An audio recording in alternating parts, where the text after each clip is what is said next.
ప్రియ శ్రోతలు, ఇప్పుడు ఎజ్రా గ్రంథం 8వ అధ్యాయం వినబోతున్నాము. ఈ అధ్యాయంలో ఎజ్రాతో వచ్చిన వారు, అతని సహచరులు ఎవరో వివరాలు వినగలం. లేవీయులు తనతో వచ్చేటట్లు ఎజ్రా శ్రద్ధ వహించాడు. నెతేనీయులని ఉన్నారు, మీకు జ్ఞాపకముందా? వీరు వృత్తిరీత్యా సేవకులు. నెతేనీయులు ఎందరో ఎజ్రా శాస్త్రితో వచ్చారు. ఎజ్రాలో మానవతామహితమైన లక్షణాలు ఎన్నో ఉన్నాయి. 21వ వచనంలో ఎజ్రా అంటున్నాడు, దేవుని సన్నిధిని మమ్మును మేము దుఃఖపరుచుకొని మాకు మా చిన్నవారికి మా ఆస్తికి శుభప్రయాణము కలుగునట్లుగా దేవుణ్ణి వేడుకొనడానికి అహావా నది దగ్గర ఉపవాసముండండి అని ప్రకటించాము. దేవుని చిత్తమేదో పరీక్షించి తెలుసుకోవడానికి ఉపవాస ప్రార్థన కూటాన్ని ప్రకటించాను. 22, 23 వచనాలు, మేలు కలుగ చేయడానికి ఆయనను ఆశ్రయించే వారికందరికీ మా దేవుని హస్తము తోడుగా ఉంటుంది. ఆయన హస్తము, ఆయన ఉగ్రత ఆయనను విసర్జించే వారందరి మీదికి వస్తుందని మేము రాజుతో చెప్పి ఉన్నాము. గనుక మార్గమందున్న శత్రువుల విషయమై మాకు సహాయము చేయునట్లు కాల్బలము రౌతులు రాజు నుండి కావాలని మనవి చేయటానికి నాకు సిగ్గు అనిపించింది. మేము ఉపవాసముండి ఆ సంగతిని బట్టి మా దేవుణ్ణి వేడుకొనగా ఆయన మా మనవిని అంగీకరించాడు. చూడండి, ఎజ్రా ఏమంటున్నాడు? నేను రాజు దగ్గరికి వెళ్ళాను, మా దేవుని కరుణాహస్తము మాకు తోడై ఉన్నది. మా దేవుడు మా పక్షాన ఉండగా విరోధులు ఏమీ చేయలేరు. మా దేవుడు మమ్ములను మా వాగ్దత్త భూమికి తప్పక నడిపిస్తాడు. నదీ తీరాన సమకూడిన రాయబార బృందాన్ని ఎజ్రా ఒక్కసారి చూచాడు. పిల్లలు, కుటుంబాలు అందులో ఉన్నారు. దారిలో ఎన్నెన్నో అపాయాలు, ప్రమాదాలు పొంచి ఉన్నాయని ఎజ్రాకు తెలుసు. రాజును సాయం అడిగితే బావుంటుందేమో, తమతో కొందరు రాజభటులు ఉంటే క్షేమంగదా అనుకున్నాడు.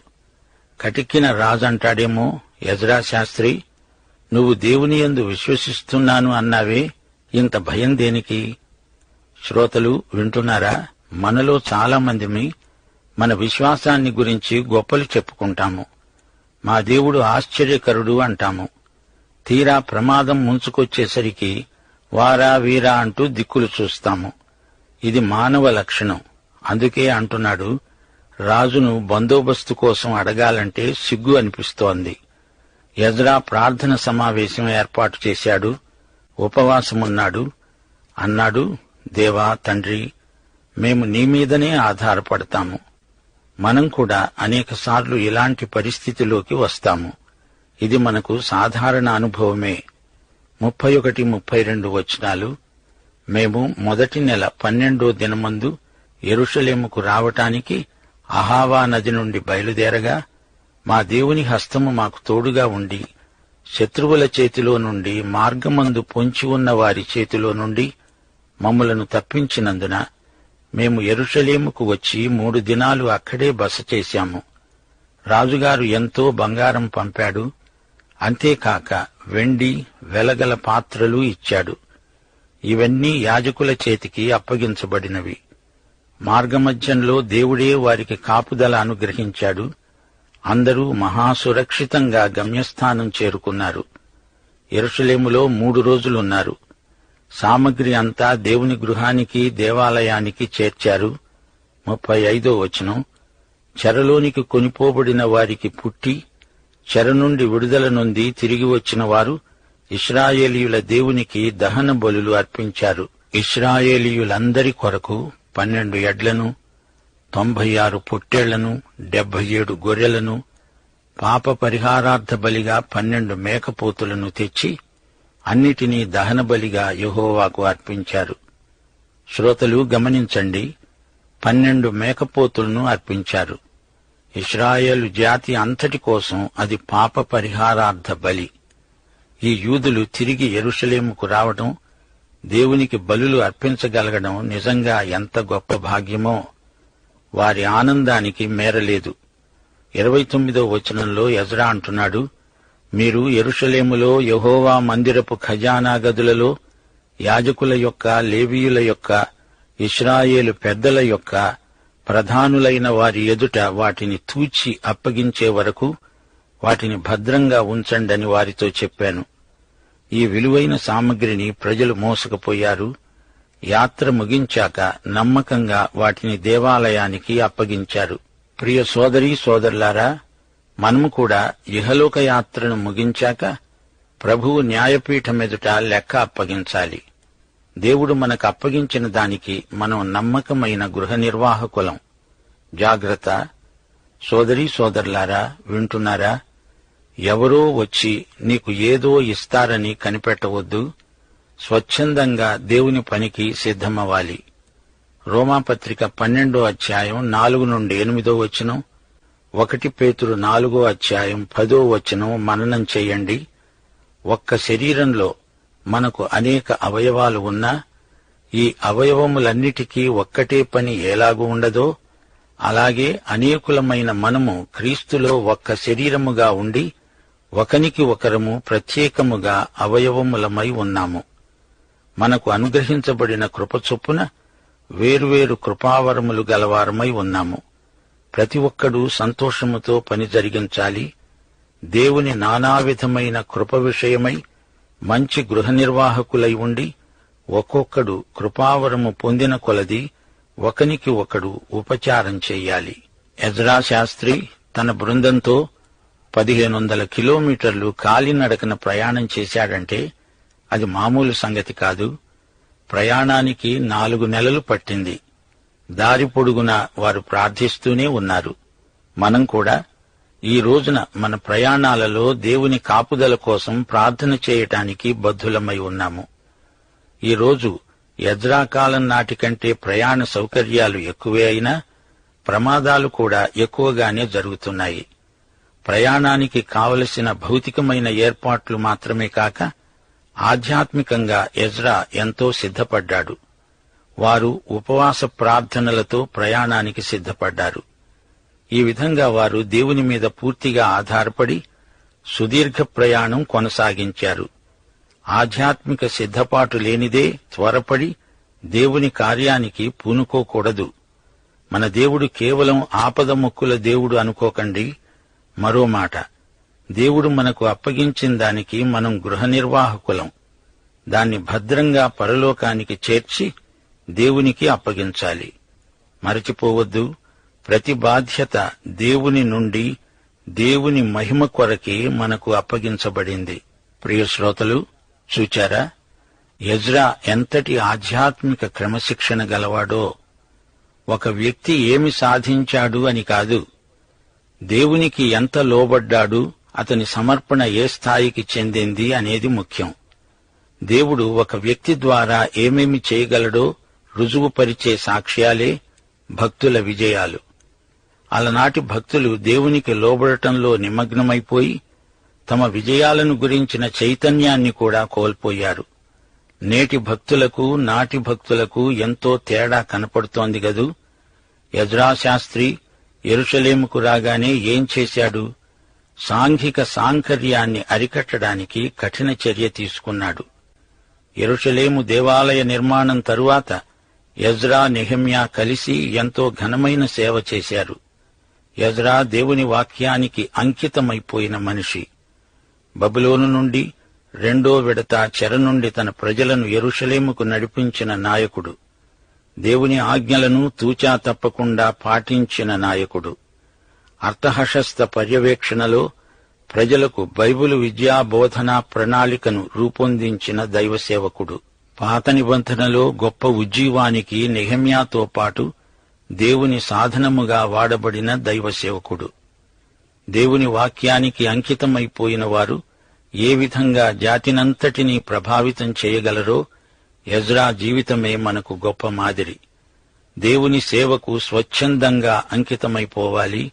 సేవ ఎంత కఠినమైనా దీక్ష ఏమాత్రమూ సడలిపోకూడదు అని ఎజ్రా జీవితం మనకు బోధిస్తున్నది. ఎజ్రా తండ్రి పేరు శెరాయా. ఈ అధ్యాయంలోని ఆకర్షణీయమైన పేర్లు కొన్ని వినండి. గెర్షోము, దానియేలు, హట్టూషు, జకర్యా, ఎల్యోయేనై, యహజీయేలు, యెబెదు, యెషయా, జబద్యా, ఓబద్యా, యోసిస్య, యోహానాను, ఎలీపెలెటు, షెమయ, ఊతై, జబ్బూదు. ఈ అధ్యాయంలో పేర్కొనబడిన నది అహావా. కాసిస్యా అనే ప్రదేశం కూడా చెప్పబడింది. 18వ వచనంలో షేరెబ్య ప్రజ్ఞావంతుడు. కొందరు పెద్దల పేర్లు: అరీయేలు, ఎలియేజరు, షెమయ, ఎల్నాతాను, నాతాను, జకర్యా, మెషుల్లాము. ఉపదేశకులు మోయాలిబు, ఎల్నాతాను. దేవుని ప్రజలు ప్రయాణాలు చేసేటప్పుడు ఎదురు కాబోయే ప్రమాదాలు మార్గం పొడుగునా పొంచి ఉండవచ్చు. ప్రతి ప్రయాణాన్ని దేవునికి అప్పగించి ఆయన సంరక్షణ కోసం ప్రార్థించాలి. కీర్తన 20 వచనం 7. కొందరు రథాలను బట్టి, కొందరు గుర్రాలను బట్టి అతిశయపడతారు.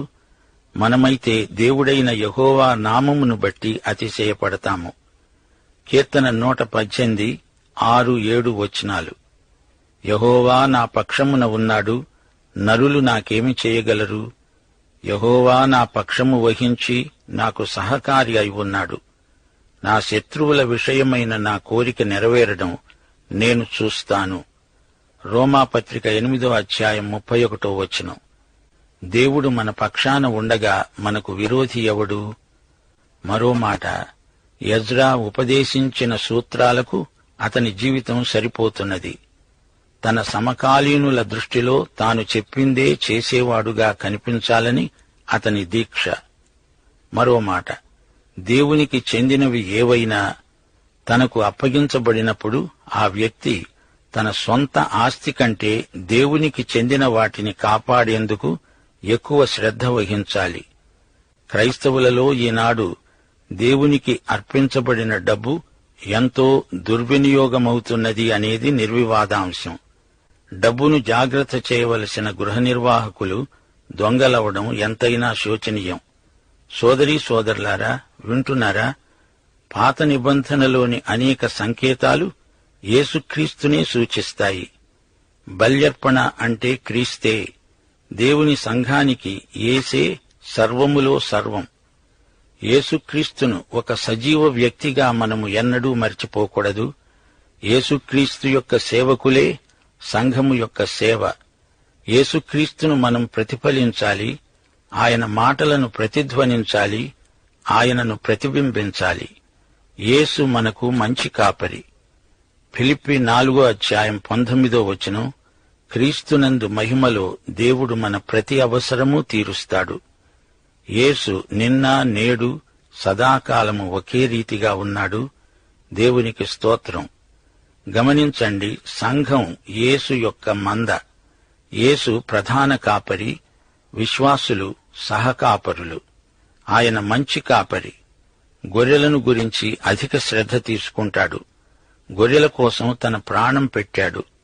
మృతులలో నుండి లేచి గొప్ప కాపరి అయ్యాడు. సంఘం గొర్రెల దొడ్డి కాదు, గొర్రెల మంద. యోహాను 10వ అధ్యాయంలోని మంచి కాపరి యేసే. యేసు ఈ రోజున గొప్ప కాపరి. ఆయన పునరుత్థానుడు. ఇంతకు చెప్పవచ్చిందేమిటంటే, ఎజ్రా ఒక యాజకుడు. కొత్త నిబంధన ఏర్పాటు ప్రకారం విశ్వాసులందరూ యాజకులే. యాజకులు దేవుని వాక్యాన్ని ఎజ్రాలాగా అధ్యయనం చేయాలి. ఎజ్రా గ్రంథమంతటా దేవుని హస్తం కనిపిస్తున్నది. కోరెషు దేవుని చేత ప్రేరేపించబడిన అన్య చక్రవర్తి. బబులోనులో స్థిరపడిపోయిన యూదులకు యెరూషలేముకు వెళ్లాలంటే మొదట్లో కొంచెం కష్టమనిపించింది. అయితే చాలామంది యెరూషలేముకు వచ్చారు. దేవుని ప్రేమించేవారు దేవునికి తమ జీవితంలో ప్రథమ స్థానమిస్తారు. అలాంటి వారే యెరూషలేముకు తరలివచ్చారు. దేవాలయాన్ని నిర్మించడానికి పూనుకున్నారు. శత్రువులు ఆటంకాలు కలిగించారు. వీరు నిరుత్సాహపడ్డారు. 16 సంవత్సరాల తరువాత హగ్గయి, జకర్యా అనే 2 ప్రవక్తల ప్రబోధాల ద్వారా ఉజ్జీవింపబడ్డారు. ఎన్ని ఆటంకాలు వచ్చినా ఖాతరు చేయకుండా దేవాలయాన్ని నిర్మించారు. ఆ తరువాత ఎజ్రా వచ్చాడు. దేవాలయ నిర్మాణము తరువాత 60 సంవత్సరాలకు ఎజ్రా రావడం జరిగింది.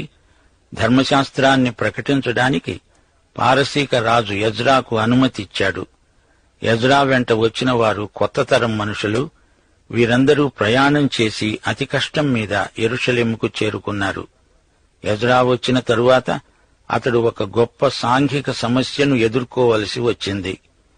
యూదులకు అన్యులకు మధ్య మిశ్రమ వివాహాలు జరగడం ఎజ్రా పసికట్టాడు. ఈ విషయమై ఎంతో ప్రార్థన చేశాడు.